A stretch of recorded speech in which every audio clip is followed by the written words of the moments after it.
Joshua Huta Barat.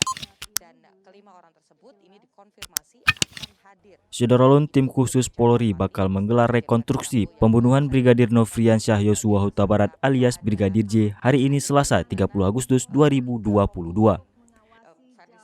Pantauan tribunnews.com di lokasi sekitar pukul 9 waktu Indonesia Barat, terlihat penjagaan super ketat dilakukan jelang proses rekonstruksi tersebut. Terlihat ada 4 anggota Brimob Polri dengan seragam loreng dan bersenjata laras panjang berdiri mengelilingi rumah dinas Irjen Verdi Sambo di Komplek Polri, Duren 3, Jakarta Selatan. Nantinya proses rekonstruksi akan dimulai dari rumah pribadi Verdi Sambo yang beralamat di Jalan Saguling, Duren 3, Jakarta Selatan. Diketahui rumah pribadi merupakan tempat perencanaan pembunuhan yang digelar di lantai 3 rumah tersebut.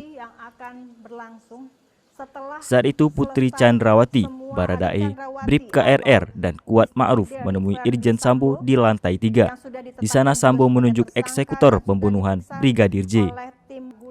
Kepada Baradae, Sambo menjanjikan uang 1 miliar rupiah. Sementara itu kepada Bribka RR dan Kuat Ma'ruf, ia menjanjikan 500 juta rupiah untuk bungkam. Sementara itu peran Putri adalah ikut menyaksikan dan mengajak Brigadir J ke lokasi pembunuhan berencana.